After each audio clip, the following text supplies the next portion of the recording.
1 करोड़ 12 महीने में कैसे कमाए जा सकते हैं? वेल, इसका आंसर काफी सिंपल है, लेकिन सिंपल चीज जरूरी नहीं कि आसान भी हो। तो देखो, अगर आप 1 करोड़ कमाना चाहते हो तो आप कई सारी चीजें कर सकते हो। जैसे एग्जाम्पल, अगर आप 10 रुपए की चीज को 10 लाख लोगों को बेचोगे तो आप 1 करोड़ कमा लोगे। अगर आप 100 रुपए की चीज 1 लाख लोगों को बेचोगे तो भी आप 1 करोड़ कमा लोगे। या फिर 1000 रुपए की चीज 10,000 लोगों को बेचते हो तो भी 1 करोड़ हो जाएगा। और इसी तरह आप आगे भी देख सकते हो। वहीं दूसरी तरफ यहाँ पर मैं सिर्फ एक प्रोडक्ट की बात कर रहा हूँ। अगर आप मल्टीपल प्रोडक्ट्स बनाते हो, जैसे फॉर एग्जाम्पल अगर आप 5 अलग अलग प्रोडक्ट्स बनाते हो और उन 5 प्रोडक्ट्स के 25 यूनिट्स को भी बेचते हो तो मल्टीपल प्रोडक्ट क्रिएट करके भी आप $1 मिलियन कमा सकते हो। वेल, रियान ने इस चीज को करके दिखाया है। वो अपनी बुक 12 मंथ्स टू $1 मिलियन में step by step road map बता रहे हैं कि कैसे आप एक बिजनेस शुरू करके सिर्फ 365 दिनों में 1 करोड़ कमा सकते हैं। अगर आपको नहीं पता तो बता दूं कि रियान मोरियन सिर्फ 24 साल की उम्र में मल्टीपल कंपनीज क्रिएट कर चुके हैं। एक तरफ 24 साल के लोग जो ये फिगर आउट ही नहीं कर पाते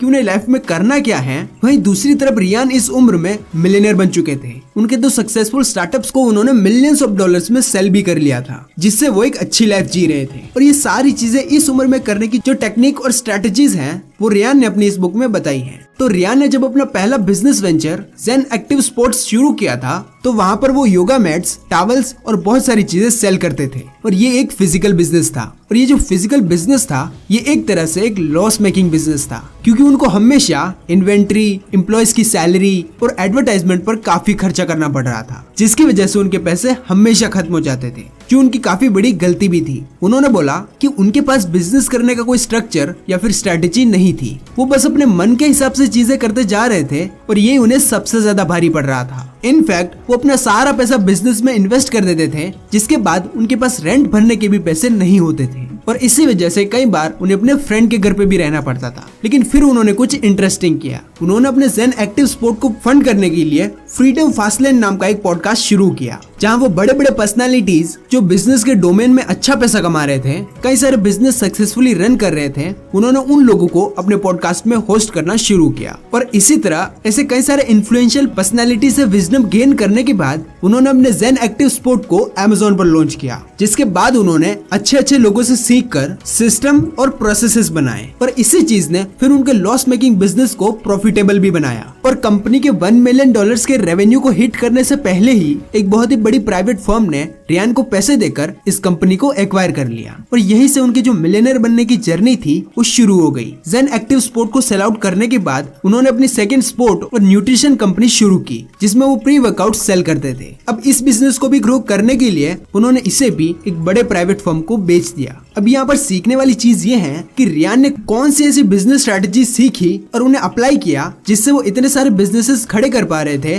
और उन्हें सेल कर पा रहे थे, वो भी बस कुछ ही महीनों में। तो वेल, इसका पहला आंसर आता है व्हाइट लेबल प्रोडक्ट्स। रियान की सक्सेस का सबसे बड़ा सीक्रेट था कि वो चाइना और वियतनाम की जो ऑनलाइन वेबसाइट होती है, जैसे कि अलीबाबा, वहाँ से वो सस्ते प्रोडक्ट्स को बल्क में मंगवाते थे और बाद में उसे Amazon पर अपनी कंपनी का ठप्पा लगाकर उसे हाई प्रॉफिट में बेचते थे। पहले जो प्रोडक्ट्स होते हैं जिन पर आप अपना ठप्पा लगा सकते हो, उन्हें व्हाइट लेबल प्रोडक्ट्स कहा जाता है। इसका क्लासिक एग्जांपल है माइक्रोमैक्स, जो चाइना से मोबाइल फोन इंपोर्ट कराती थी और उस पर माइक्रोमैक्स की ब्रांडिंग करके वो उसे सेल कर देते थे। मतलब बेसिकली माइक्रोमैक्स का कोई भी मैन्युफैक्चरिंग प्लांट नहीं था, वो बस ब्रांडिंग करके सेल कर रहे थे। और यही चीज ऑथर भी करते थे, जो उनका नंबर 1 सीक्रेट था। अब अगर हम वापस से बुक के बारे में बात करें तो इस बुक को ऑथर ने 3 स्टेजेस में डिवाइड किया है, जो वो बोलते हैं कि आपको फॉलो करना चाहिए $1 मिलियन यानी 1 करोड़ के रेवेन्यू तक पहुंचने के लिए। सबसे पहले आता है ग्राइंड स्टेज, जो पहले से चौथे महीने के बीच में होता है। इसके बाद सेकंड आता है ग्रोथ स्टेज, जो 5वें से 90वें महीने के बीच में होती है। और उसके बाद आता है द गोल्ड,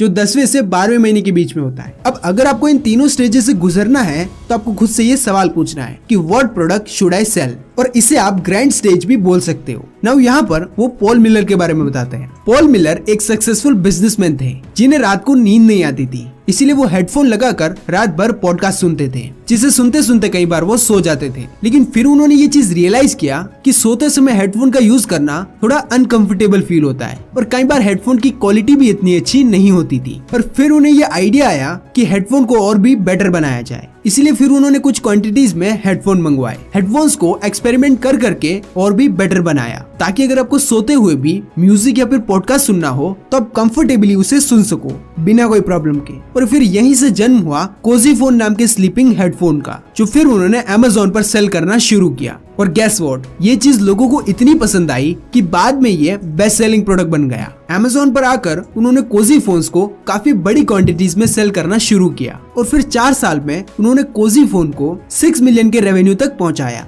है ना एकदम अमेजिंग। लेकिन उन्होंने एक गलती कर दी, उन्होंने अपने प्रोडक्ट को पेटेंट नहीं करवाया, जिसकी वजह से कई सारे कॉपीकेट करने वाली कंपनीज आ गई जो उनके प्रोडक्ट को कॉपी करने लग गई। और ये चीज काफी ज्यादा कॉमन भी है, जहाँ पर लोग किसी प्रोडक्ट के हिट होने का वेट करते हैं और फिर तुरंत उस प्रोडक्ट को कॉपी करके उसे सस्ते दामों में बेचने लग जाते हैं, जिसकी वजह से कंपटीशन काफी ज्यादा बढ़ जाता है। लेकिन इस चीज को कम्पीट करने के लिए पॉल ने क्या किया पता है? उन्होंने यहाँ वहाँ पर फोकस करने की बजाय उन्होंने कहा कि मैं सिर्फ अपने प्रोडक्ट को बेटर करने पर फोकस करूंगा, जहाँ वो बेस्ट से बेस्ट प्रोडक्ट्स देंगे और कस्टमर्स को बेस्ट सर्विस देंगे। और इसी एजेंडा के साथ वो आगे बढ़ते रहे। उन्हें पता था कि अगर वो अपने प्रोडक्ट्स को बेटर बनाने पर फोकस करेंगे तो वो अपने कंपटीशन को इजीली कम्पीट कर लेंगे उनके अच्छे रिव्यूज की वजह से। तो इसीलिए उन्होंने स्टार्टिंग में काफी ज्यादा ग्राइंड किया और अपने प्रोडक्ट को बेटर बनाने की कोशिश की, और जिस चीज ने उन्हें $1 मिलियन कमाने में हेल्प किया। और ऐसा ही कुछ आपको भी करना पड़ेगा, जहाँ पर आपको देखना है कि मार्केट में ऐसी कौन सी नीड है जिसे आप फुलफिल कर सकते हो और लोगों की लाइफ में वैल्यू ऐड कर सकते हो। और जब आप अच्छे से ग्राइंड करके एक अच्छा प्रोडक्ट बना लेते हो, उसके बाद सेकंड आता है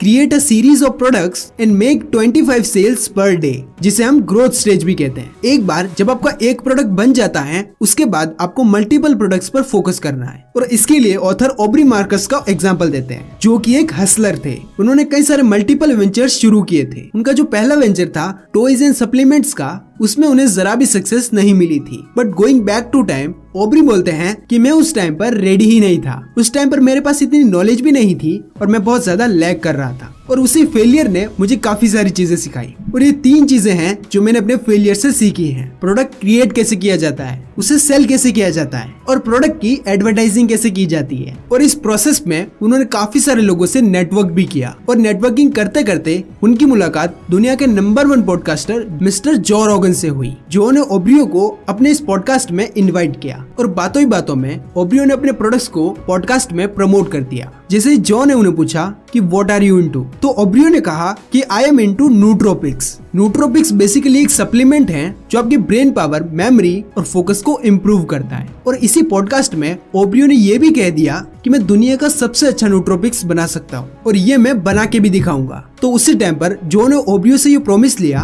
कि आप बेस्ट नूट्रोपिक्स बना के दिखाओ। उसके बाद ओब्रियो ने बहुत सारी रिसर्च की, एक्सपेरिमेंट किए और एक बेस्ट प्रोडक्ट बना भी दिया। और प्रोडक्ट बनाने के बाद उन्होंने जो रोगन को ये टेस्ट करने को दिया। नाउ जो ने जब इसे ट्राई किया तो उन्हें ये बहुत ही पसंद आया। तो उसके बाद उन्होंने ओब्रियो के साथ पार्टनरशिप करने का डिसाइड किया, और फिर उन्होंने इस सप्लीमेंट को अपने मिलियंस ऑफ फॉलोअर्स के सामने प्रमोट करना शुरू कर दिया, जिसके बाद ये प्रोडक्ट काफी धड़ाधड़ बिकने लगा। इस प्रोडक्ट का नाम था अल्फा ब्रेन, और ये प्रोडक्ट इतना ज्यादा ऑर्डर होने लग गया कि उनके पास इन्वेंट्री ही नहीं बची। और फिर उन्होंने अपना दूसरा प्रोडक्ट लॉन्च किया। ये जो दूसरा प्रोडक्ट था ये रिलेटेड टू मूड था, और इस प्रोडक्ट का उन्होंने नाम रखा न्यू मूड, जो बेसिकली आपका मूड इंप्रूव करने के लिए हेल्प कर सकता है। और फिर यहीं से शुरुआत हुई ऑनिट नाम की कंपनी की, जिसमें वो मल्टीपल प्रोडक्ट्स को क्रिएट करके मिलियंस ऑफ डॉलर्स कमा रहे हैं। इसलिए सेकंड स्टेज में जब आपको ये समझ आ जाता है कि कौन सा प्रोडक्ट हिट हो सकता है, तो आप मल्टीपल प्रोडक्ट्स क्रिएट करना शुरू करो, उसी कैटेगरी में या फिर किसी और कैटेगरी में भी, वो भी चलेगा। बस आपके पास अगर मल्टीपल प्रोडक्ट्स हैं जिसे आप सेल करोगे, तो ये सब कंबाइन करके